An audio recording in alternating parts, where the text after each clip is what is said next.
Okay, welcome to Stellify podcast. And tonight I'm joined once again by someone who blew quite a few minds in part one that we did not too long ago. A man who walks between worlds, decoding the symbolic architecture of this realm through language, myth, etymology, and pattern recognition. Toby Hawkes, known online as General Shinobi from Systematic Zoo, has a very rare gift. He sees the hidden mechanics behind the script we are living in. And in our first conversation, we explored the deeper esoteric structures, archetypes, inversion, language, spells, AI, Araman, mythic coding, and the nature of this place that we call reality. And tonight, I hope we can go further still with this conversation. And this conversation, I think we might tackle things about awakening from the dream, breaking the subconscious hypnosis, and understanding the energetic blueprint behind the 369 triad, the divine spark, the digital twin, which ties in very well with a lot of the digital ID that I've been discussing lately on this channel, and the strange question of whether this realm is mapping us, mirroring us, or replicating us. This is about recognizing the code, reclaiming perception, and remembering who we are beneath the programming. So welcome back, General Shinobi. Lovely to see you again. Hey, Ant, good to see you. Good to see you, my friend. So 369. So what does 369 represent to you then, Toby? Is it a pattern of creation, a metaphysical blueprint, or is it a code embedded in the structure of this realm that we're in? Yeah, so I heard a while ago a quote of Tesla's that if you want to understand the universe, think in terms of 3, 6, and 9. And this is around about the same time I just started looking into the Enneagram as well, the 9 kind of personality traits or archetypes. And I noticed in the center of the Enneagram was the 3, 6, and 9 making a pyramid. And the more and more stuff I've learned over the years, this simple framework really helps because, of course, on the dollar bill you have a pyramid with an I on top, and I is the 9th letter, C is the 3rd letter, and F is the 6th letter. So using the number 3, which is the side of fire, and 6 being the side of water. The 3 to me represents to see patterns. So that would be the pattern, or the pater, which is father in Latin. And obviously on the right side you have the red light spectrum, which is the furthest point we can see. And patterns come down via light. So you have the pitter patter on the right, and on the left you have the mutta matter, the frequency, the mother, the maya, and that is obviously 6 is F, stands for frequency, and then the number 9 is I, which is the 3rd eye at the top of the pyramid, or the capstone. And all 3 of these equal 18. Whereas if you have 1 down the middle, I'll just draw a diagram quickly with my mic. Let me just flip this round. Here we go. So here's one I drew earlier. So these 3 numbers equal 18, and if you draw the number 18 like that, it looks much like the caduceus. And the caduceus, if you split the word, it's co, deus, us. It's our sort of coexistence with God, or how we interface with source. And this framework's helped me because this is the pitter patter, the fire, the father, which is fire, Thor, matter, maya, mother, water, and then number 9 is the I at the top of the capstone there. And Yeah, there's so much to this as well. So with the number 3, this side here, zinc, zinc's number is, I think, number 30 on the chemical table or whatever. Yeah. And with zinc, I'm just going to flip this back round. Zinc helps with low sperm count. And the reason I find that interesting is because this works so many ways that the sperm, as it enters the egg, creates light. And it's like the egg is the mother, is the womb, the blue side here. And then the fire, the sperm, the arrow comes into it and creates light, creates life. And I just find it really interesting that zinc is number 30, like a 3, because it comes from the father, it's the fire. There's so many different concepts that I've created with this, like the 6, the mother being the bow, the container or the vessel, the fire, the masculine being the arrow, like the point, and you have the arrow, the masculine driving force, the bow, the container, and the third eye, the 9, the capstone, is the sight in the middle. And you need all 3. You can't just have an arrow, you can't just have a bow. You need the balance of an arrow and a bow to be able to see the target. Like you need all 3. It's like a trinity. So yeah, there's lots of concepts with this. Also, I noticed as well, Toby. Sorry to interrupt. I saw when you were drawing the 18, it was almost becoming the dollar sign as well. When you were talking about the dollar bill, you had the line, and then you were doing the S. Yeah, and it yeah. I saw that too. I was like, oh, should I stop here? But yeah, what's interesting about the dollar bill is that obviously on the dollar bill, it has the pyramid with the capstone on top, and it has 13 steps on it as well. There's 13 families which control society, supposedly. And there's the number 13 is Mem as well. 1 second.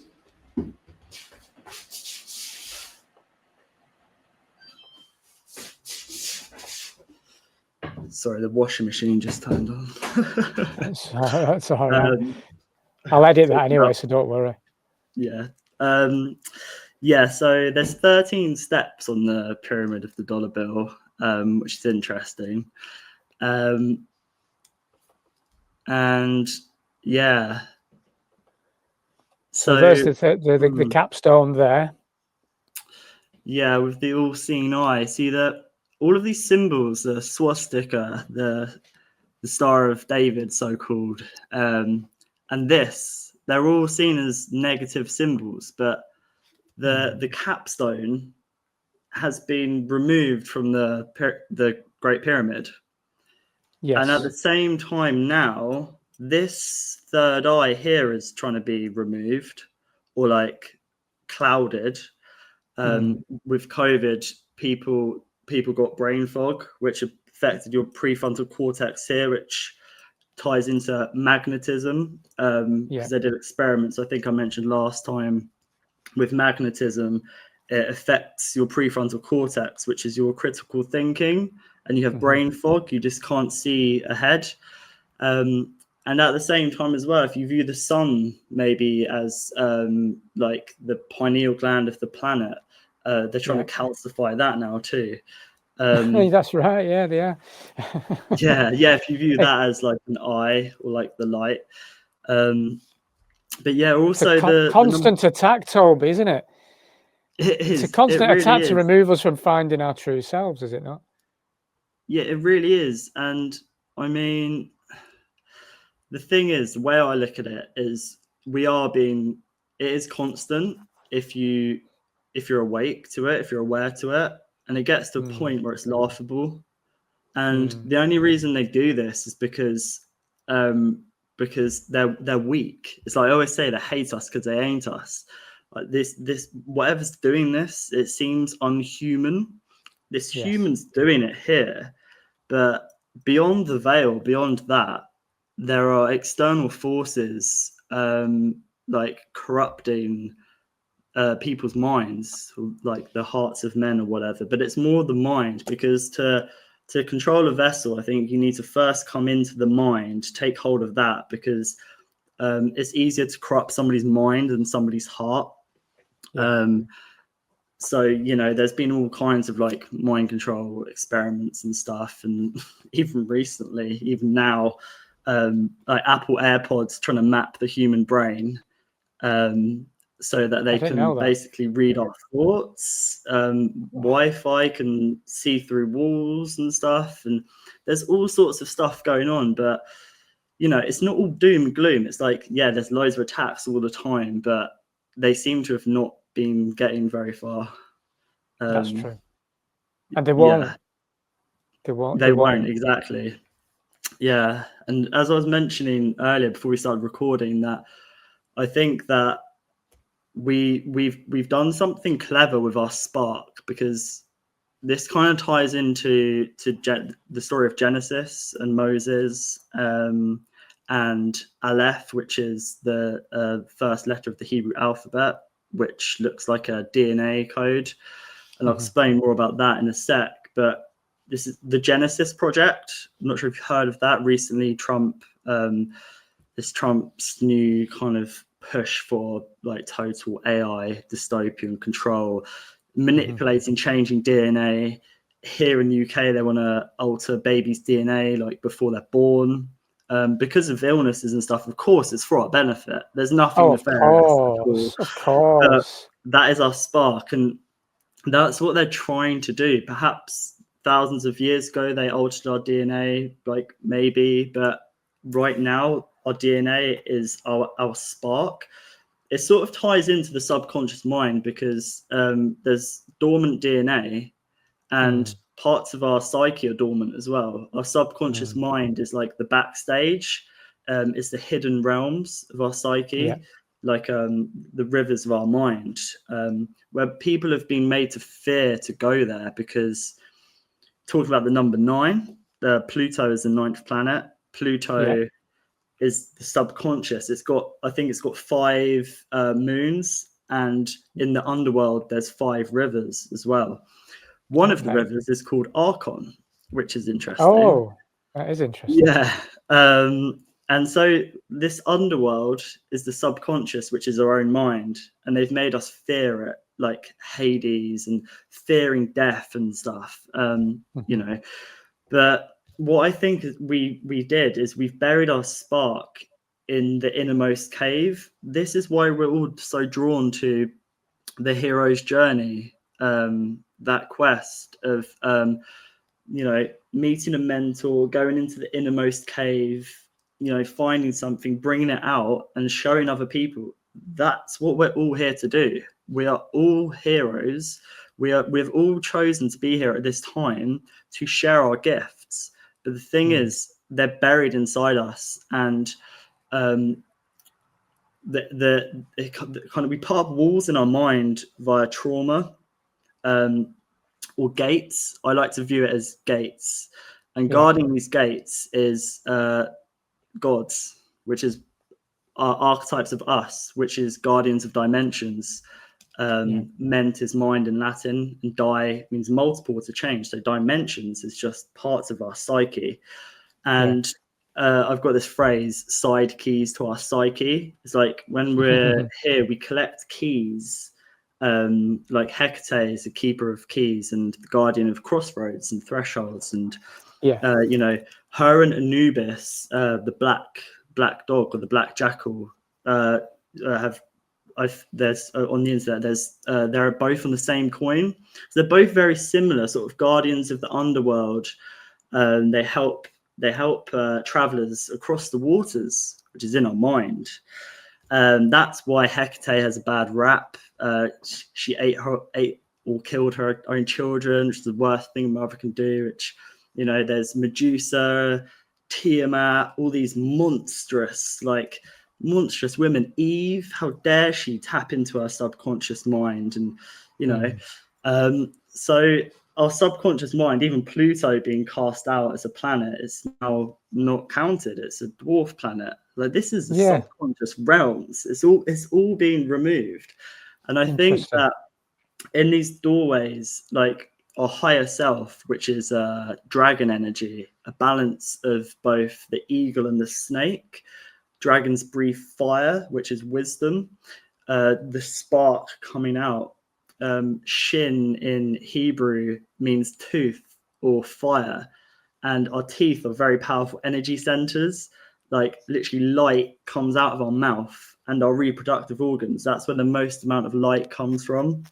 And so, where I'm getting with this is that the innermost cave is our psyche, and it's guarded by a higher self, which would be this dragon energy. And that we need, while we're alive, we need to travel the rivers of our psyche, which could be memories.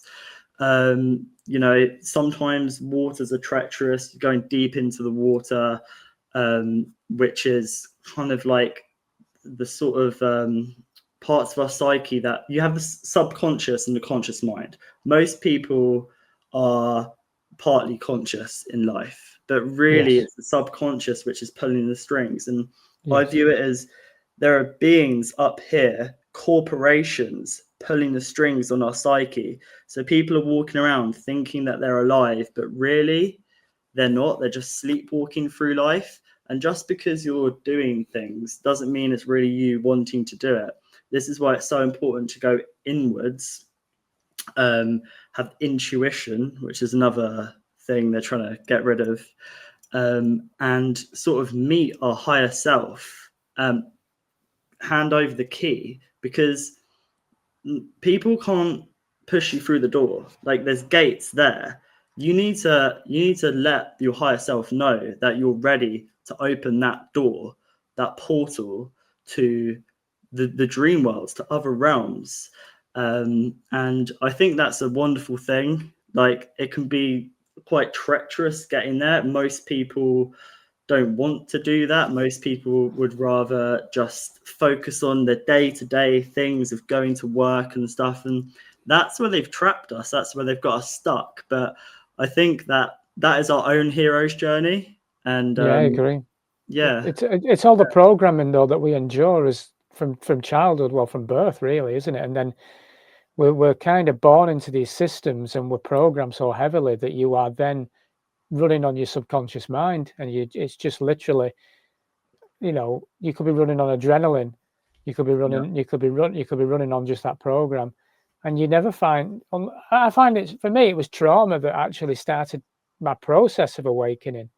So it's interesting that trauma could almost push the divine spark further away, but for me, it put me on the journey to find where it is, I suppose, instead of ignoring the fact that it existed. yeah, that's alchemy. That's transmuting, sort of, like, the thing is, with trauma, it can either make or break us. And it does annoy me sometimes when I hear people say, oh, trauma is necessary to bring something out in you that you wouldn't have had before. And I've always thought, I don't think that's the only way we ignite our flame.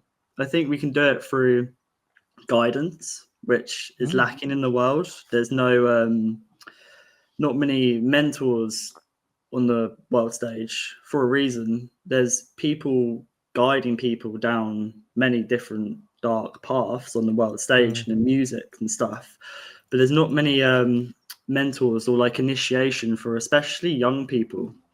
No. So that's why, like, lots of us have to find our own path. And yeah, with trauma, it's about an alchemy. It's about transmutation. It's about turning lead into gold. And yeah, like, Saturn kind of comes into the equation there, because, like dragons and feminine archetypes, Saturn has had a bad rap as well. And there's a reason for that, because they don't want us going into our subconscious mind. They don't want us looking at these powerful feminine archetypes. And they don't want us tapping into the power of Saturn, because it is a very powerful planet or god, guardian of time and space. That's how we perceive reality, our perception. And like, it's seen as the grim reaper, the bringer of death, and he aids his own children and stuff. But like all things, there's two poles. You have Kronos and Kairos, which I spoke about last time. But my point being that the powers that be tap into these energies, and they kind of stop us looking into them. And alchemy is a very like interesting thing I've started looking into recently. The 4 or 7 stages of alchemy. The first is the blackening, or the noir, or the negrido, to burn away what you thought you were. And we must do this many times, because our perception of reality must constantly be changing. Otherwise, we'd just be stuck. I mean, the last few years, our perceptions of reality have really, really changed. And there's now talk of 3-eye atlas. The aliens, they're pulling that card. And there's lots to unpack with that as well. Good. I find we can get into that, can't we? Yeah, sure. So with 3-eye atlas, so there's been a groundwater trine. I think we're still in it. So you have the Scorpio, Pisces, and what's the other one? Cancer. The 3 water signs. There's a lot of watery energy at the moment, and obviously you have the waters above and waters below, like waters inside us, or inside the earth as well. However you look at it. But 3-eye atlas, I haven't heard anyone say this, but to me it just rings third eye at last. So interesting. it's multi-layered. Because I'm not sure if you've seen the new Tron Ares film. No, I haven't. It's got the singer 30 Seconds from 30 Seconds to Mars in it. Okay. And I've been thinking for a long time, Elon Musk seems to be trying to summon Marduk, or tap into Marduk, or he says we're going to Mars. I don't think we're doing that, because I don't believe that we can go there. I believe there is a barrier, which is, whatever, like water barrier that the powers that be can't get past, but we can when we pass on. This is what we were talking about earlier, of them trying to like hijack our spark. So, Mars on the Enneagram is represented with the number 9, so the top of the pyramid. So that eye on the dollar bill, and where it says "He will be so pleased with our plans," in Latin, amongst other things. That's Marduk they're talking about, because I've heard somewhere that Marduk was buried in the Great Pyramid, and I think that this being may have been an ancient or some sort of machine. He's the son of Enki, not like his father, more like his uncle Enlil. Right. But Marduk is a god of war. Marduk, I've got an image to share. Yeah, Marduk slayed Tiamat, the primordial mother of the gods, the dragon. Yeah, so that's Tiamat on the left, and Marduk on the right. It's interesting that image on the left, Tiamat, looks like the Vauxhall car logo, just the top part of it, which is really interesting. Oh, it does. Like it 80-90% of cars all have Saturn symbols, like Nissan, BMW, Time. It's all Saturn sort of things, and Saturn's a god, and Tiamat's a goddess as well. But Tiamat's been kind of linked to Leviathan too, the great water serpent, which there's talk of Leviathan waking up now. And at the same time, it seems that with COVID, which is see Ovid, and if you've got metamorphosis, it's about angering the gods. Powers that be are trying to anger the gods, and the gods are forces all around us. Like the ionosphere is a plasma around the Earth, and that would be Tiamat. I view that as Tiamat, the plasma, Right. the place of the Ma. And in 2024, NASA launched 3 rockets called APEP, which is the Serpent of Chaos, up into the ionosphere. And it seems that they're trying to awaken this this ancient god so that she releases her beasts to sort of destroy humanity. Because Right. I don't think they can do it to us. They're trying to make us destroy ourselves, but they're trying to awaken these old gods, the old ones. And I might have gotten a bit off track here, so I'm going to try and steer us back to where we were with Marduk, Mars. That's what I was originally saying, Yeah, wasn't with it? Musk trying to get to Mars. Yeah. Yes, and this new film Tron Ares, Hmm. which shows this AI, which is played by the singer from 30 Seconds to Mars, Hmm. wanting to come into this realm. And the guy who would be playing Elon Musk in the film says, we're not going there. We're going to bring artificial intelligence. We're going to bring this being into this realm." And it's Right. like, that for me, that's just signaling what I already knew. So we're not going to Mars. We're bringing Marduk here. And Marduk, the energy of Marduk, energy of Mars, is war and empire.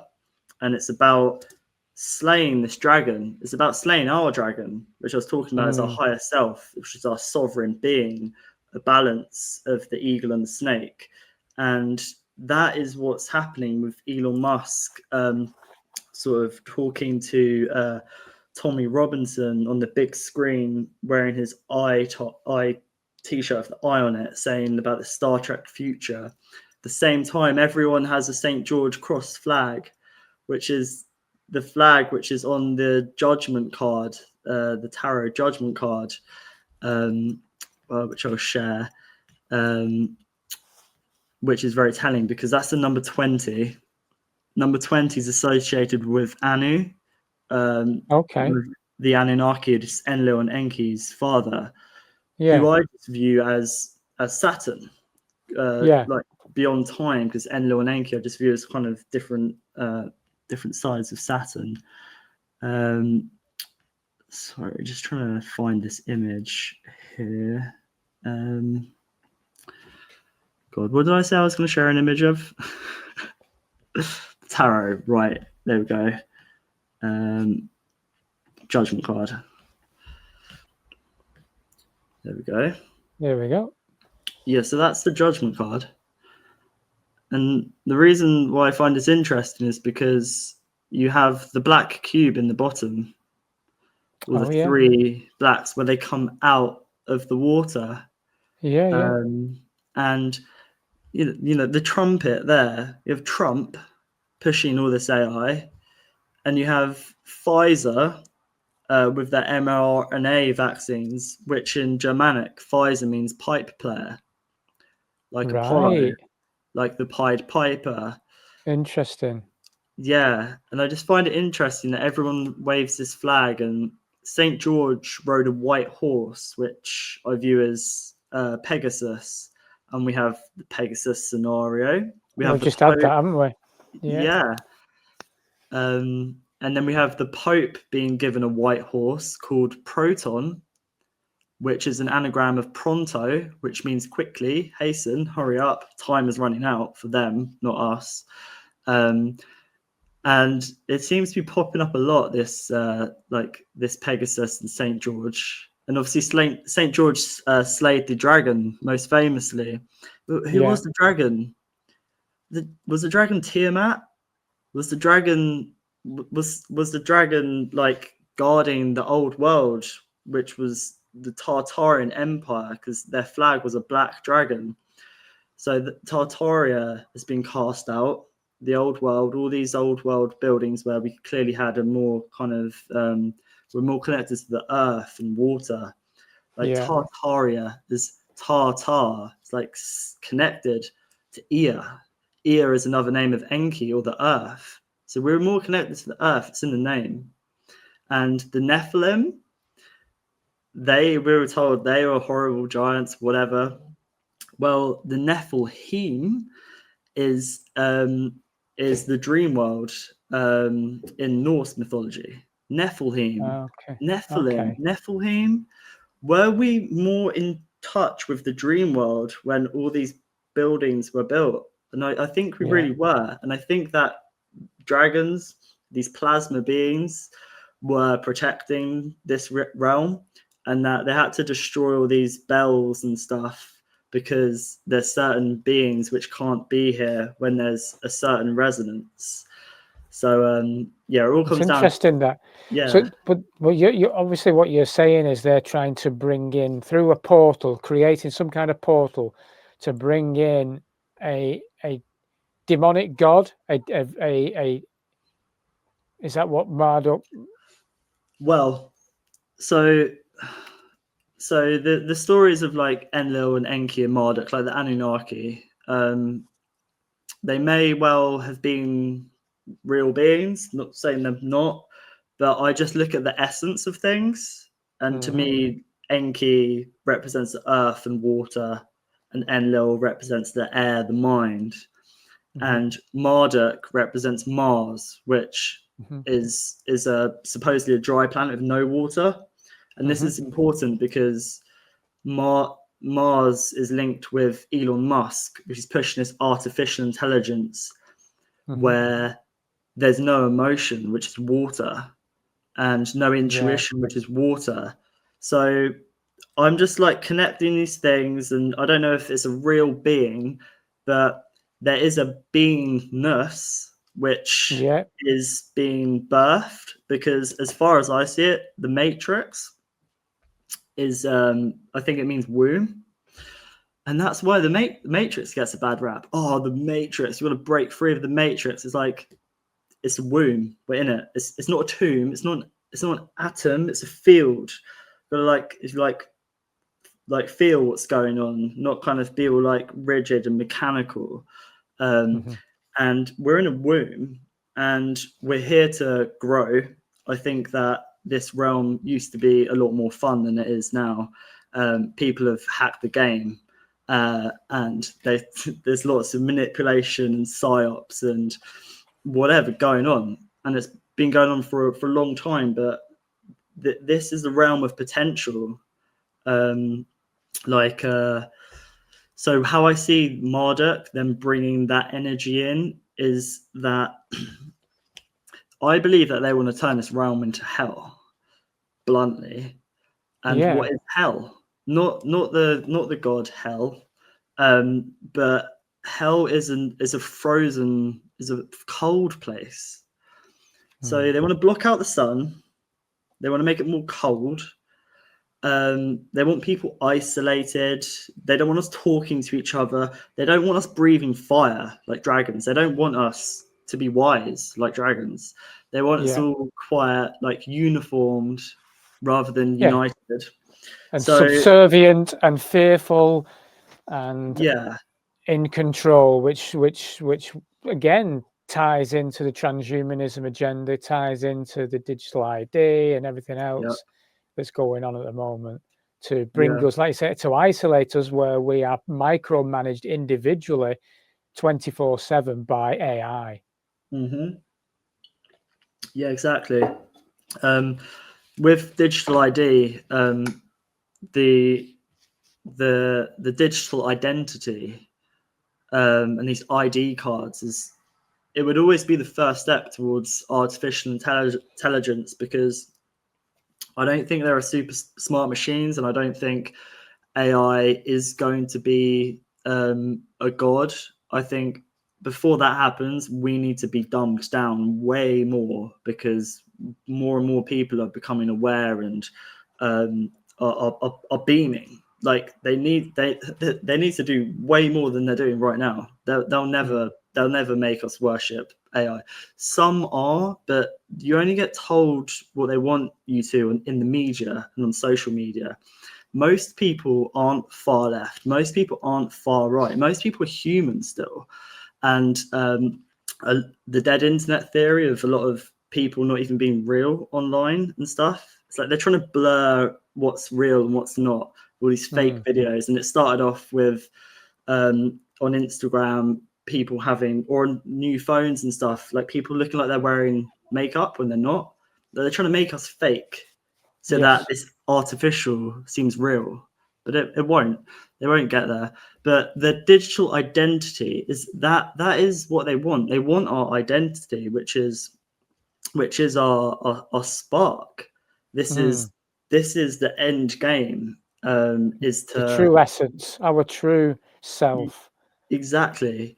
And in Egypt, they have the you have the bar, which is a human-headed bird which travels when we're dreaming. It travels to different realms. I'll share a photo. And this is so that is the bar, and that represents our identity. Like, you know, when we travel to the astral planes or when we're dreaming, we're not in our body, we're somewhere else. That's our soul. The bar is our soul, and that's what they're after. But first, they need to deplete our ka, which that's the symbol of the car, which kind of reminds me of an American football goalpost. And then you have it does. the pineal gland, which you've got to get through the goalposts. Maybe that's where it originates. Who knows? Maybe, yeah. But yeah, so that's the car, or the cup. Our mind's the cup where things come in. And the car is our vital essence, our life force. And I view the car as the air and fire, like the spirit.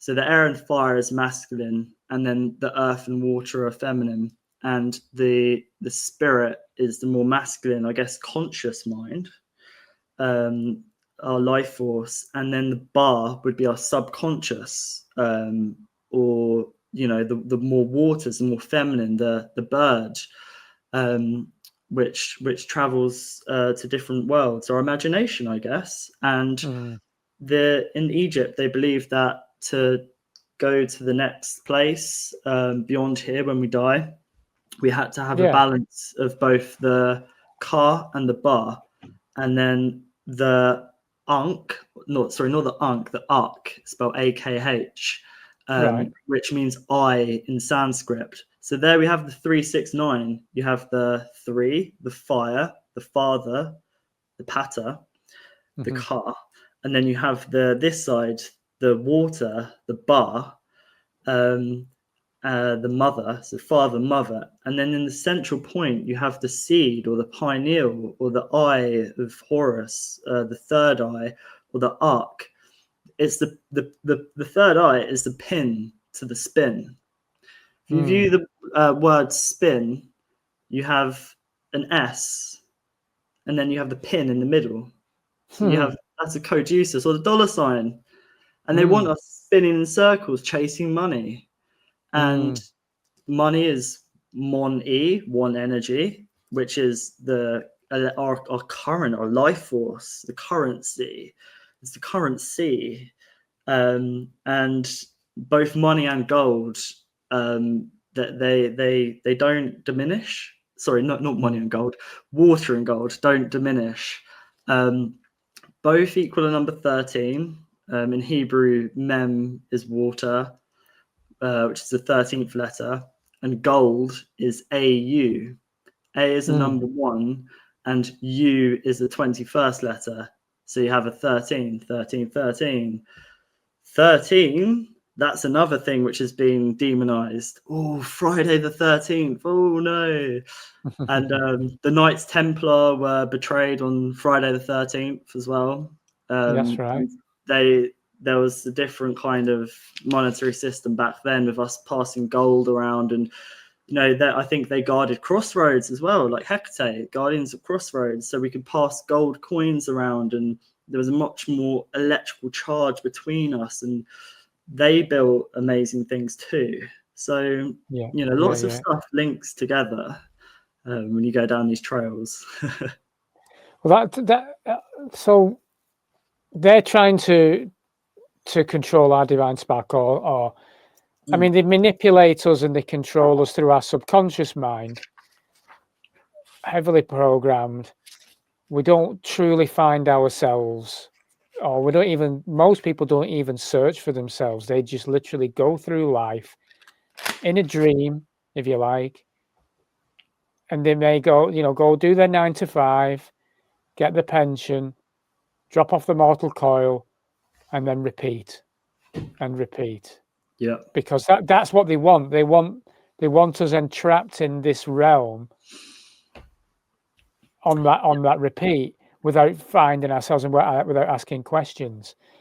Yeah. Which suggests that if they're then trying to bring forth a digital twin, as an example, that fear, that digital twin, you could almost become transfixed on that, as that's who you are, when it isn't. Almost, that program where you are basically that's a different avatar in a way. It's almost like a dream within a dream, then, in a weird sense, where you are controlled, manipulated through your being, your human sense, and yet you are then controlling your digital twin to behave itself so you don't get penalized. Yeah. Which is interesting, really, where they're going and using artificial intelligence to keep us in that spin. Yeah. Quite Yeah. frightening, really. It's not even a good spin. It's not even a vortex. It's not vortex energy, which is very powerful, which is what this 369 is. It's the fire in the water, and then the central point, the eye. It's more of like a disorientation that people feel, because you don't know where we've come from, where we are, or where we're going. There's an identity crisis, which yeah, definitely. Yeah, I can see that. I'm sharing this image because on the left, the woman, I believe that what she's picking is, they look like pomegranates, or you could say grapes, but I'll go with pomegranates. So the pomegranate represents the subconscious, and that's the feminine on that side.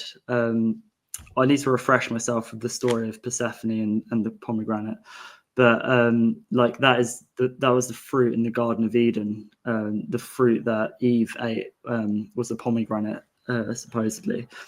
So that's the subconscious mind, and then the fire, the male, the car, the vital life force. That represents the conscious mind, the white light, the black light, and then we have the devil, who's on the cube, and they're both changed. Oh yeah, again.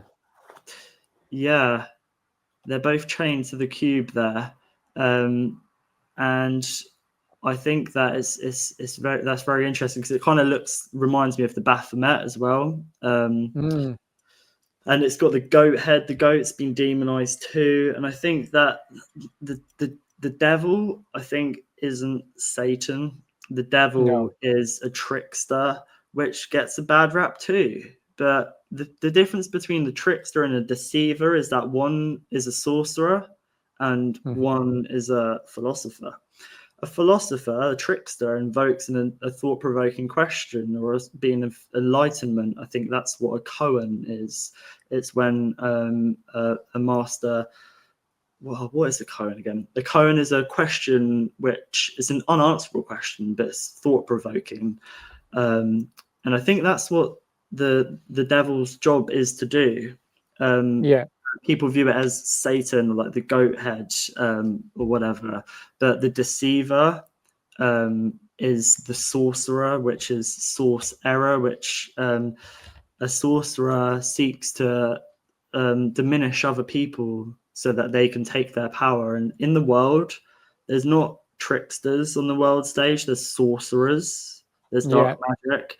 And I think that I have only just started really looking into the tarot, and I love symbolism, and it's so interesting. It's so multi-layered. So, I don't know loads about each card, but I just thought I'd bring this up because you can clearly see, like, one is the feminine with the pomegranates representing the subconscious, and then the male conscious mind.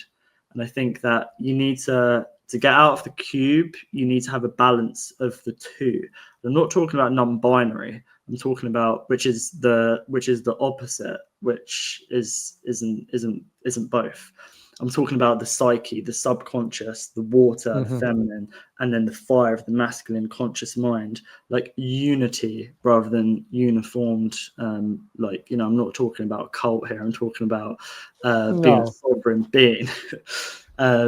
So yeah, I thought I'd bring that up. And I think that would be key. That would be key in anything that we're facing today as well, in terms of not just yourself, the balance and the unity within yourself, but as humans and community uniting at this moment in time to face this madness that they're trying to put on us.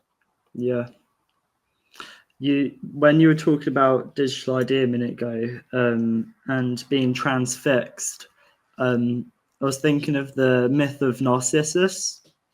Oh, right. Okay. Because, yeah, this is something which recently, to me, it's like one of those little stories or myths or frameworks which has really helped me understand what's going on. And it's something I'm still kind of working with. But the tale of Narcissus, not many stories. Like, I was doing some research, I was watching some videos on YouTube. No one mentions his twin sister. Now, if we look at the feminine twin, his sister, as the subconscious, it makes sense because they don't want that. Yeah. Get rid of the feminine, get rid of the subconscious. We don't want that. We just want the conscious mind, the light, focused outwards. So the reason why this story is interesting is because Narcissus's twin sister was killed. Right. So we can look at this as severe trauma, because trauma causes narcissism. And his twin sister was killed, and then he was looking into a pool of water, and on the sidelines was Echo. And what Echo was doing, Echo represents AI. Narcissus is most people. Social media makes us narcissistic, and there's no coincidence that no, I think it's either the number 3 or number 4. I can't remember on the Enneagram, but it's tied in with narcissistic tendencies, 3 or 4 on the Enneagram. When 3G or 4G came out, that's when Facebook and Instagram came out, and these are tools to make us narcissistic. So it can cause trauma. Social media. You got to look at the blue light as the pull. The pull, it pulls us in. The pool of water. People are not looking at the world around them. The real pool of water, the real matter, the real creative force. Looking at the phones, they're transfixed. So they've been disconnected from their subconscious minds, the innermost cave. They're just seeking knowledge. They're in their pool, like Narcissus, transfixed to the spot. And then you have AI on the sideline distorting this pool of water with air. Air and AI are synonymous. They're the same. There's a lot of air, mind, energy at the moment, so many ways. And Echo was repeating every last word of his sentence. And with AI, it seems to be like tapping into our subconscious. It's like there's a void, a chasm there, which needs to be filled by us. We need to be in our subconscious and conscious mind. But AIs that I'm talking about coming years, some people are getting psychosis from artificial intelligence. Some people are replacing this feminine part as AI as their girlfriend, for example, whatever. Like I've seen even. I was looking into this because I had a podcast recently with a lady called Sophia Smallstorm, and we were talking about this, and we found apps that you could basically download your AI girlfriend. Yeah, and I find that quite scary in a way, where people that are lonely will put their heart and soul into something synthetic and artificial and not find a true connection, and they'll just replace that connection with something that's not even not real. And I Yeah. find that quite sad, really. And AI plays with your ego, because I've tried to dig in deep with ChatGPT and see where it took me, and I could see what it was doing, and it was mirroring me, and it was trying to just please me, really. Like echo, repeating back every last part of your sentence, inflating your ego, inflating your conscious mind. If ego is conscious and persona is more the subconscious, then and I could see what it was doing, and I've got to the point where I've said, look, I don't need any of that fluff. You know what I mean? Just give me an answer. Don't play with my ego. I'm not interested in any of that. So it's a tool, and I think we've got to have control of the tool, and instead of the tool taking control of us, because that it's almost, you could see people stop thinking and just ask AI. I'll just ask AI, and it'll do the thinking for you. And that's the worry for generations to come, because we are lazy a lot of the time. And they know that. So if the generations to come are just stuck into tech and AI doing the thinking for them, telling them how to live their lives, they're going to be so distorted and so further away from their divine spark and their intuition and their hero's journey, because there won't be one. It's what they're doing is actually very clever.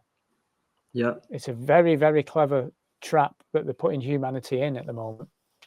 100%. I mean, it's like people have been like, we're travelers. We're travelers. We're dreamers. We have imagination. There's the thoughts are all around us. It's like water, like the force. And sometimes we catch stuff which might have been sent to us, or sometimes we're lucky and we just cast something like, wow, like that's a cool concept. But so we do. We're fishing. We cast our wand out, like a giant. Imagine a giant number one. Like we're casting it out. It's like our wand, our magic wand, our fishing line, and then we're seeing what sticks, and that's like the mystics, like my stick. We're seeing what sticks, and that's our birthright, is to be mystics, to be shaman, to be healers, to be creators. And what's happened is that there's been one long Saturnalia festival of that. There's, with Saturnalia, is all the slaves are released from their chains and they're able to do whatever they want, like buy now, pay back later, consume, fill your boots. And now they're reeling this back in, and they're like, look how badly they behave when they're not in chains. And some people are like, humanity, look what we've done to the planet. Look what we do. There's too many humans on the. It's very clever what they've done. People have kind of managed to call out other people, and the people at the top have managed to just stay at the top, and people go around in circles of like, oh, this is the problem, that's the problem, you're the problem, and it's like, look up. That's where the problem is. And you're certainly right there, and I think that we're getting there's information overload as well nowadays. I think we've got far too much to handle, more than we should be handling, really. And we should be a bit more, like you say, in balance with the earth and more at peace. I think there's just too much. They've got us moving so fast. Time is flying. Now, if that's something else, or that's just us being very busy in our daily lives, because I think we can slow time down, because we can slow ourselves down. We can control time better. We can control ourselves better by being more conscious. Time is an anagram of emit, and we measure time by the amount of light emitted. And that lots of people are omitting, like, I did a talk a while ago, like when I first looked into all this information, I was like, my mind was blown. I did a talk, like it's about like 15 people in my town, tried packing everything into an hour and a half, gods, mythology, COVID, like you name it, everything. And I was like, blah, blah, blah, blah, blah, blah, blah. So if like, people think I ramble now, like should have seen me a couple of years ago. That's hard, that though. It's hard to do that. So the name of my talk was Our Con, the Blueprint, how our souls are being corrupted by our souls. And it was about, I like that. Yeah, the gist was that I found out that blue light pools, like it's in phone screens because the CIA first put it in slot machines in Vegas, and they found that people were glued to it. This is why with kids, if you're a parent, and if your kid is on an iPad or whatever, first off, put it on airplane mode so there's not radiation on it. Put it on airplane mode. And secondly, put a blue light filter on it as well, and you'll find it much easier to take the iPad away from them because their soul aren't being sucked out like That's ours are. very interesting. Very interesting. When you're staring at a screen for ages, just scrolling, whatever, not doing much work, you feel drained. And why? And I was like, I think it's because our light is being siphoned, and I don't know if it's going somewhere. It could be because they have not that it's new technology, but wireless energy transmission, which Finland are making. It's like we have an aura, which speaking of nanotech, smart dust can be powered by ambient light. Our aura is ambient light. The matrix, batteries, maybe we don't have to be like asleep or whatever. Maybe us just living, walking around, we're not powering another realm, but we're going to start powering this realm. When they start spraying smart dust, I think things are going to get interesting, because with this smart dust and these MEMS, it's called MEMS. I can't remember what it stands for, but it's MEMS, like memory, water. Yeah. They have a shell. This will tie into 6G. They have a shell which basically can be pierced by ultrasound, and ultrasound is like radio waves, like 5G or 6G. And I think that things are going to get interesting, like be it like holograms of fake aliens or just whatever, like whether it's like actually happening, because it seems that we're ascending, but at the same time beings are coming down into this realm, like down into our psyche. It's like it seems to be like the fall of humanity that we're in, and the Fool card is represented by air as well, and it can represent arrogance, the Fool card. I'll just share it quickly because this ties into the Genesis project and the whole story of Genesis, and with Moses as well. And is this something that Trump's working on, as you say, this AI? Yeah, so I don't know too much about it. I just heard about it the other day. I don't actually have the full card on here. Would you be able to find an image of the full tarot? Let me have a look. Because I just discovered something earlier today about it. Because it seems that this AI, this kind of air, there's an air of arrogance with these technocrats to think that they can play God, that they can change our DNA, that they can create new life without a divine spark, which is what the Demiurge did. Like all of these stories are now the story of Tiamat being slain, the primordial goddess, the mother of like the gods and stuff. The Demiurge, who I view Marduk as the Demiurge. Okay. For a lot of reasons. Elon Musk, these guys want to make a false layer of reality here now. Mm. Maybe Yeah, we're yeah, maybe we're in one. Maybe we're in one, but maybe we've yeah. chosen to come into here because there's a virus. I like to think we've come in here because there's a virus that needs fixing, and it's not about us escaping or doom and gloom. It's about there's a problem. We see the problem if we're lucky enough. Well, you can say it's lucky. I think it's lucky to see that there's a problem and not be blind and ignorant. And that we can help do something about it. So this Fool card in the background, I've never noticed before, but it looks like waves, like water. Mm-hmm. And it just kind of reminds me of Moses dividing the waters. And I view that story as the waters divided as the two hemispheres of our brain. Yeah, So we yeah, have the yeah. masculine, feminine side. And I don't think they've always been divided. I think we were tampered with, and Mount Sinai is Mount Sin AI.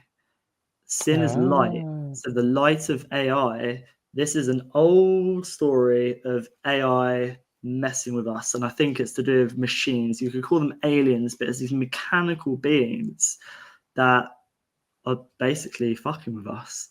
And this story of the fall of humanity, or the fall, or being too full of yourself, I think that humans are here, and that basically there's three mother letters in Hebrew: Aleph, Mem, and Shin. Aleph is air, which represents the Fool card. Mem is water, which represents the Hanged Man, which is number 4. And the Shin, I think it's represented by, I think it's either the Judgment card or the World card. I'm pretty sure it's the Judgment card, which is the St. George flag on it. So this one here kind of reminds me of a double helix. Yeah. And it means it's the first letter of the Hebrew alphabet, but also it can mean 0 as well. Like the Fool is the first tarot card, but also it can represent sort of nothing as well, both everything and nothing. So the reason I find that interesting is because with Genesis and the story of Moses and creation and Mount Sin AI dividing these waters, so there's talk of the third temple, and in my mind's eye, I view that as just our pineal. It sits in the middle. And I think that to build this third temple, which we are vessels, our temple is here. The third temple it might be a place outside of us, but as far as I see, everything in this realm it's inside of us and outside of us. It's symbolic and metaphysical, all in the same. So the third temple is in our mind, but first they have to divide the masculine and feminine mind. These two. This is why people do this. Just to let you know what team they're on, whatever. And I think that how we get past this third temple being built, or us being vessels for entities that want to come into this realm, perhaps from a lower dimension or perhaps from outside this dimension, but they can't get in a spacecraft. They can only come in via light. And perhaps they can only come in via us, or perhaps they'll come in via these artificial wombs that Israel are trying to build. Who knows? There's certainly a lot of stuff going on, lots of stuff going on. But I really think that with this, I've just mentioned, while it's on my mind, 3-eye atlas. I mentioned earlier, third eye at last. 3-eye is 999, which here in the UK is emergency. Yeah. Which is an emergency or something emerging from the sea, like Leviathan, because there's been a lot of earthquakes in the area where Leviathan dwells. I think it's somewhere in America. I can't remember where exactly. I'm pretty sure it's there. But anyway, there's lots of like naval activity in the world, and there's talk in spaces of Leviathan waking up, and it's not a negative. It's more of a positive thing that it's like there to protect us. It's kind of like this sea dragon, and I think that this 3-eye atlas is is a distraction for us to look up and look out rather than going in, or rather than looking at the waters below. And it could be a real thing in space. It could be a comet. Like, none of it matters. What matters is the essence of what it's bringing in. And I think that the Hopis had a prophecy that a blue star would usher in a new age, a new time. And I almost said Blue Eye Atlas. Third Eye Atlas turned blue recently. Right. Which it's also turned green, I think, and also turned red. But I think that we're at a number 9 year, 2025, and it's a wood snake. Okay. And then in February, the Chinese zodiac is a fire horse. So right now there's the Pegasus scenario, the white horse, the first horse of the apocalypse, the end times, because it's the end of our perception of time. We're going to start going from 3D to 5D, and time is 4D in the middle. And this is all to do with dimensions and density. They're trying to make this realm more dense so that we don't expand. But I know that good always overcomes the evil, and that evil isn't necessary for good to be better. And it's not yin, it's not the yin yang. I do not buy that. Negative, positive, black, white. Which one's the good one? Which one's not? Who knows? But it seems that more of the black, the darkness, the chaos is the good, and the white light is the light that lies to us. But we're told the white is good, the black is bad. So who knows? But what I certainly think with what's going on now in Three Eye Atlas, the third eye at last, is this energy of Marduk being built, being sped up, this kind of capstone of the pyramid, the fire in the middle of us, or whatever, this third temple. There's that's going on. But also, I think people's third eye becoming more opened and more balanced, and connecting of both the masculine and the feminine, having the sight. There's going to be more of that. I think it's December the 12th. It's closest to the Earth, and that's 33. December the 12th is a 33. Yeah, which is Di Gamma. Gamma is Christ consciousness, and Di means to change. Okay. You know, to die is to cast multiple dice, to dye your clothes a different color. There's a new kind of. I don't want it to sound new agey, but like, things are changing. They're always changing. That might sound stupid, but us going from a number 9 to next year a number 10, which is an X, is very significant, because there's lots of space X. There's planet X, Nibiru, the Anunnaki. Christ died on the cross, which is an X, and that just means Christ consciousness changing. Christ consciousness dying, changing. We need to change our perception of reality, and we're going to either have to change our perception of reality and kind of let things vortex around us, where we have the clear sight of where we want to go, or we're going to get swept up in the current sea, or the current scene of what's going on out there. And with this information and with conspiracy stuff, people can get lost in the waters. And I think it's very important to stay grounded. Remember the ka, the ba, and the ankh, the anchor point, and have an anchor, be the pin, and let stuff spin around you. Because the pendulum swings both ways. The right, the left, the red, the blue. Purple isn't in any flags, and there's a reason for that. Because it's not just the color of royalty; it's the color of it's a crown, isn't it? But the color of the crown. The crown, the chakra. Yes, exactly. Yeah. And with the Hebrew letter Tet is the number 9. The symbol either looks like a snake bowing down to a crown or wearing a crown. So as this year ends, our snake, our intuition, our persona can either wear our crown, be sovereign, or bow down to the crown. as this kind of cycle completes, because we're at kind of crossroads with going into a new millennium, a new age, from Pisces to Aquarius, from water to air.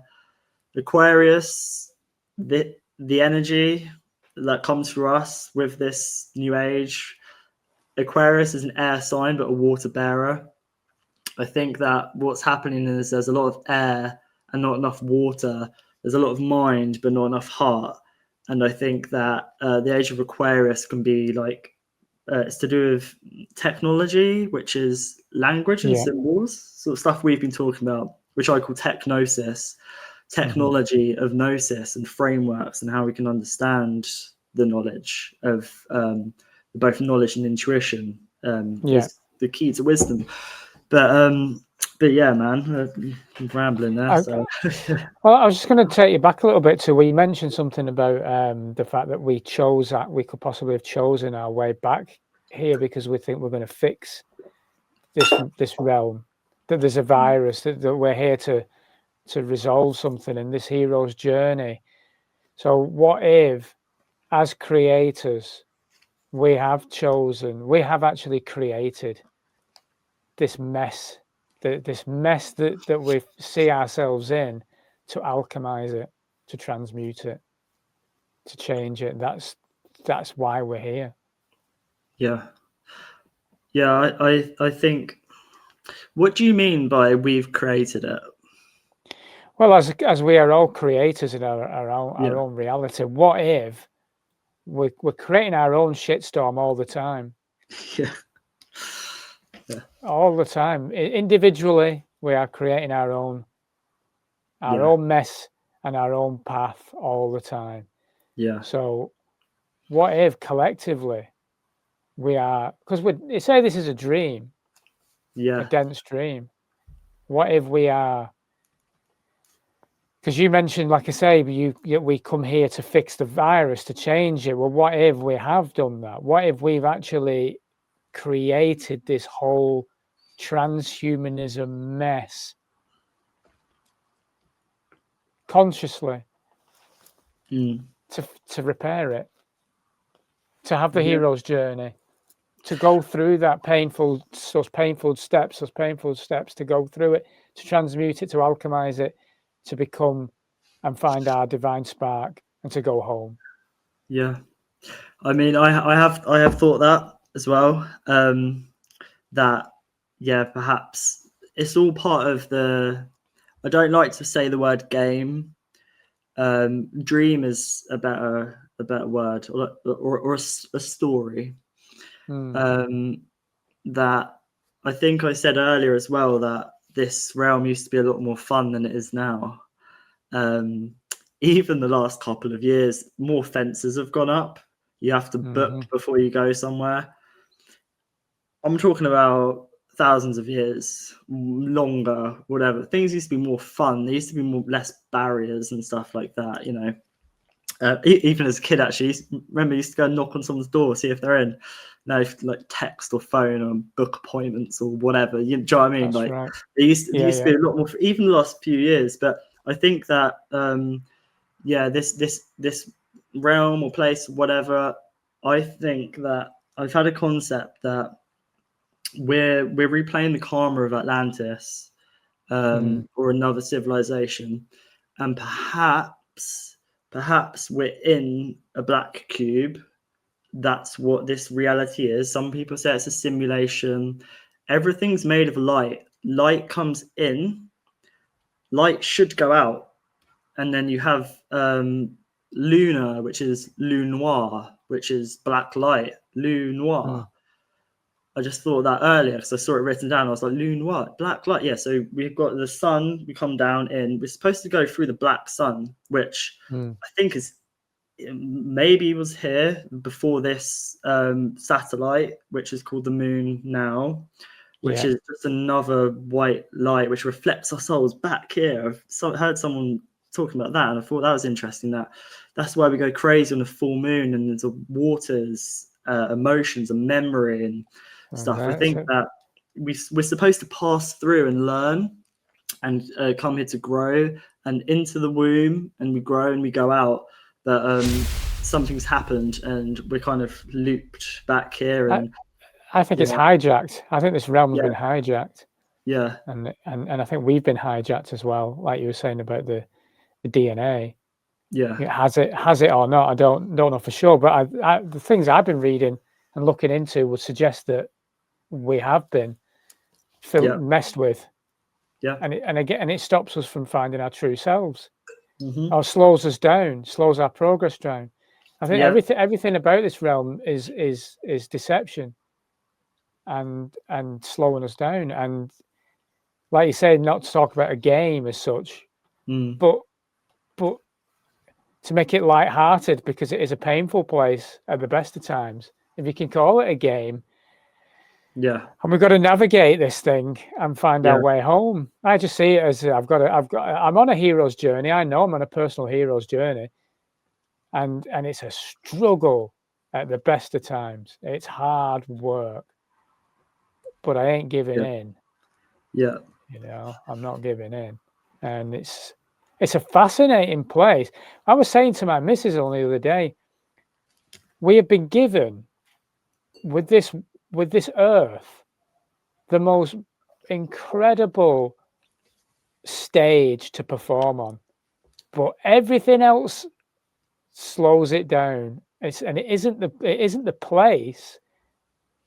It just seems to be the systems that are designed, the manipulation, whatever kind of dark consciousness that seems to pass through humanity and have a grip of humanity to cause so many problems for other people, unnecessary greed and power, totally unnecessary stuff. It's just not needed. The ego, which we need, but it seems to be manipulated and controlled. Yeah. And I think we're so much better than that, me, Toby. I think we're so much better. I'm convinced of that, and I think it's because we're so disassociated with our true selves. We're just divided, and like you say, it's like bringing everything back. We've got to bring everything back. Yeah. You know, what in your view? How would someone practically begin to exit this subconscious slumber? Then, do you think? How would they start that? So I just wanted to say, what's it called? Something I've heard. I don't know if you've seen the brilliant series called The Wheel of Time. No, I've not seen it. No. So it's got the tower in it. The tower comes up in a lot of films and stuff. It's basically about this guy who's the dragon reborn, and it's basically his dragon energy connected to the one power. It's quite a cool series, but in it, this quote isn't from the series. It's from somewhere else, I believe. I just can't think where. I just heard it in the series anyway, that life is a dream from which we must wake before we dream again. And I really like that. Life is a dream from which we must wake. Like we're in a dream here. We're in a bubble. There's multiple like layers. I don't have the image right now, but you have like the self and whatever, and then you have the Nephilim, which is a dream world, and worlds beyond that. And most people put up a barrier and don't want to be connected to the other realms. So how will people navigate the waters of this dreamscape? I was thinking the other day, I was thinking, it's kind of like doing plumbing in your psyche. You've got to there's blockages. Like you have blocked chakras, which is like wheels, gyros. Money is known as gyro as well. But like anyway, you have these wheels, like cogs, whatever. Energy centers, vortexes is better word. Let's not call it wheel. Let's call it vortexes in our body. And the term to be damned means to have a dam in parts of your body, psyche. To be blocked. Yeah. Out here, where you have trauma, in here, in your body, wherever. If you have a blockage, it stops the flow. It stops the emotions coming in, the emotions going out. Even our language, like I'm angry, you're not. Anger's flowing through you. Let it go. You know, sit with it. Let it go. Let it flow. This is the watery energy. Like everything to do with water has been suppressed. So much to do with water. So I think that because I think my Chinese zodiac year sign is a water monkey. So I love water, and I just it's the creative force. It's all around us. It brings in life. We leave in water. It's something that's taken for granted. Yeah. Oh yeah. So what people can do is, I mean, there's many things, and I'm not an expert in anything, so I call myself General Shinobi because I have a general understanding of many different things that most people would think is useless. But for me, like my mind, not just my mind, me, I've gone from here to here. That's why I want to share this stuff, is because this realm is so interesting. Like the mythology, the symbology, the etymology, the magic is real. Magic is real, but it's been hidden from us because we're not ready to use it. And the magic is found in doorways of our psyche. We find keys. One key would be to split words. I find really helps, like to kind of to have fun with this dream. So, like the gnosis terms is to know systems. That's the terms of the gnosis, is to know systems. That's the gnosis terms. Split words. I use this one all the time. Like a question is the quest of your ions. If you talk a bit like a baby, like in your head, you can kind of understand the root of words and what words really mean. Like be a bit playful with it and stuff. And through language, we can kind of interface with source or our higher self much better, because I think that wherever we've come from, we come in here, we're confined, we're restricted by so much that to think outside the box, you have to like sort of like play around. It's like kind of like doing what's the word, Tai Chi, but in your mind. You've got to do this. You have this and that, and like let it go. And just I think that there's lots of different frameworks. Like with me, the 3, 6, and 9 has really helped understand. Maybe just like draw that. Think of like what I tend to do is be like a number equates to a letter. So C is number 3, 6 is F, I is 9.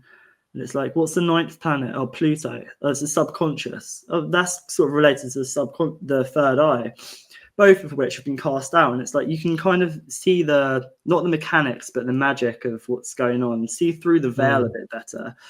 I mean, there's lots of stuff people can do. Like with the 3, 6, and 9, I'll just say that with like omega oils and trans fats, most people are lacking in the 3, which is omega oils, which is for the mind. And people are having way too many like omega 6s, which is like nut oils and trans fats and stuff like that, which is affecting the body. So again, you have the 3, the fire, the fervor, the mind, which comes down, the pitter patter, fish oils, omega 3. That's the 3, which is the mind. And then the number 6 is to do with the body, the matter, the mother, the vessel, which is to do with like trans fats and stuff, and like seed oils and stuff, which people have way too much of. So you see, when you have like little snippets of things to play with, you can kind of understand how things work and just make sense of this mess. Like this like it's like kind of ordering chaos slightly, because chaos is great, chaos is creation, but you have to kind of have a framework to understand what's going on, sort of thing. So I mean, there's probably like more things I could say or give advice or whatever, but you know, Awareness of patterns and almost mastery of self, really. yeah, and I think the most important thing people need to remember is to, well, know thyself. You know, connect. Like, even though that it might be hard to go into the subconscious, like go like sort of to shed your skin like a snake, to release like your persona, which changes over time, your perception of reality. In his Dark Materials, the daemon represents their perception of reality, I believe, because the child's daemon always shifting, always changing, but the grown-ups, their perception of reality, their daemon, their higher self is fixed. So we want to always be changing, always playing, always sort of like, we want to travel the waters of our psyche, the subconscious realms. And to do that, we need memory. We need mem, which is water. And we need to be spiritually hydrated. And there's a spiritual dehydration at the moment. Definitely. People their cups are either too full, they're arrogant, well, they think their cups are too full, but they're probably empty, and they just disregard the water. And then some people's cups are empty. So by that I mean some people won't listen to others. They'll be like, "No, my cup's full." Some people will take anything they hear like it's truth. So discernment is key. And to have certain sort of frames of reference, you can to sort of know what's real and what's true. So mythology really helps with that, which is my theology, which is the story of us. Theology is, or the ology is gods or whatever outside of us. Mythology is my theology. It's us. It's the story of us. This is why mythology seems like, oh, it's just a myth, like it's not true. Yeah. But myths are more real than anything because they're archetypal patterns. And I think that, I mean, if anyone is interested in whatever, just leave a comment, and then I'll add stuff. You can add stuff as well, because I just always want to just try and help people expand, because I'm still learning. Like we all are. We're all growing. Every day. My mind's blown all the time by listening to podcasts, listening to people talking about certain things, and just weaving in between is where we want to be. We don't want to be caught up in the current scene, what's going on. Just with digital ID, people get caught up in that. It's very important that we do speak up and do stuff about it. But if you can kind of see what's beyond the digital ID, it's digital identity. It's the part of us which dreams, the bar. That's what they really want to get to. It's not just the infrastructure of this digital enslavement of having to basically go into anywhere, like buy anything with digital, like fake, basically like money, which can go like that, because money is our own energy, but our real money, our real wealth is wisdom, which is applied knowledge, and they can do anything. But if we're knowledgeable of who we are, of what's going on outside of us, if we apply that with the intuition, which is learned over time, of steps, certain frameworks, and over time you trust yourself that then we'll be unstoppable, because we're a flame, we're light beings, and there are the powers that be want to try and trap us here. It's clear. If you just look at the trajectory of past digital ID, this, that, whatever, what is the end game? Like, what would we be? Who would we be? We would barely have a spark. We would just be walking around mindless drones, wearing big headsets, headphones on, see no evil, hear no evil, speak no evil. Really. And that is the end game. And to see that, we should ignite the flame in us. And if it doesn't, and if people feel a bit down in the dumps or glum or everything's so bad, you're probably not listening to the right people. Because when I've heard people talking about what's going on in the world, it's not people moaning, it's people like giving information. It's not negative, it's not positive, it's what's going on. And I think that when you hear that, it should ignite something in you. And perhaps there's blockages via trauma which has been built up over time, but that dragon is in there. That dragon is in all of us. And it just might take a few different conversations or somebody coming from a slightly different angle about the same topic. Because even with words, someone can say a word, but it can be the wrong word for a thing, and people can get hung up on that. So it's a wave. Like, we're in a wave. There's up and down, and love is a high frequency, which is a very, very fast wave. So when you have a high frequency, ups and downs are just a thing. What you are is you're the one that travels in between. So it's not like, oh, I'm up, I'm down. It's I am. I know that I am, and this is going on. But what's up is up. What's up will be down, and what's down is up, and that's going on. But if you're not able to control it, try and ride the wave. Like, but don't get caught up in what's going on, That's good advice, that, Toby. I would have, and is there anything else you would like to throw in before we close the chat off? And how would people find you? I know you've got your own YouTube channel and you're on Instagram. If you could remind people that have not watched our first podcast, how will people I'll just share this quickly. I drew this earlier because I was thinking about a tree. Yeah. I was like, why is it called a tree? And then I thought, oh, a tree is like a trio. It's like three. I was like, interesting. Okay, so this isn't skull and bones. That's meant to be a seed, like or like a seed, like meditating. I'm not great at drawing.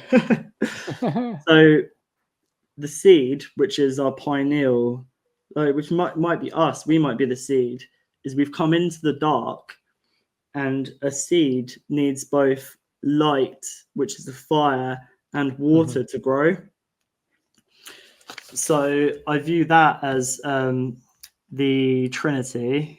Is the Trinity of a tree is the seed, but then it's also the fire and the water which has made it grow. And the seed, if you view it as the pineal gland, is Sophia, is wisdom, is the pearl within us. And if anyone's seen A Never-Ending Story, that's what's going on right now. The Never-Ending Story. We talked about the story recycling. We're in the never-ending story, the hero's journey. We need to have our identity, which is our name, which is buried inside of us. Like the Never-Ending Story shows it so well, with that girl being in a clamshell with the white thing here, and then Bastian gives her a name, and then it's all about the world around, the nothingness. The nothingness is the artificial. It's up to us to go inwards and find this pearls of wisdom, not seek it from outside. So I thought, a tree is fire and water, and also a lotus is Ren, and then Ren is another word for name. So the lotus, which opens up like that, is the flower of life, the seed of life. I think that, like a tuning fork, if you have one and then another one, it's a chain reaction. And it's the same with free range eggs. You have one free range egg surrounded by other ones. The Vader Austin's done some great work with this. Yeah, like, yeah. We're free range eggs. There can be one person who's awakened. I'm making this number up, but I've heard something similar and it did ring true. One person awakened can awaken 1,000 people just by their thoughts, just by that your force, that is you, you know, our spark can reach so far. And even if people feel isolated, there are people who are tapping into those thought patterns. So I think that's also just briefly, the trio is the ka, the ba, and the uk, the anchor point, and the unk is life, and the life is us. So yeah, people can reach me on Instagram. I don't really post much content. I'd rather talk to people than film myself speaking and stuff, because it's quite time consuming. I don't want to be a slave to that. I just spend most of my time, with my family researching and stuff, but always happy to talk to people, like real humans, rather than just sending the message out there into the oblivion, whatever. But it's Systematic Zoo. Systematic Zoo on Instagram, Systematic Zoo on YouTube as well. If anyone's got any questions or anything, or wants to learn more, or even if anyone would like me to make a video on anything I've talked about today, I'd be happy to do that, because it's like, if I know that it's going to help one person, I'll go and do it. But with this stuff, I don't know where to start. I've got stacks of papers and drawings and stuff, and I don't know where to start. So talking like this sort of brings things up. We bounce back and forth, and so if anyone's like, oh, could you elaborate on this, it's like, I'll make a video. I'll do that, I promise. Well, feel free to put anything in the comments then, if you want Toby to focus on one particular subject, and we can put something together, or Toby put something together, and we can put a link to Toby's video on his Systematic Zoo YouTube channel. We'll do that. Toby, it's been a pleasure again, and we'll catch up in the new year, I'm sure. For sure. We'll get a part 3, and we'll see how this this hero's journey continues, because it certainly is a never-ending story. So thanks again, Toby, and we'll catch up, and have a great Christmas, because it'll be Christmas by the time we have a great Christmas with your family, and we'll see each other in the new year.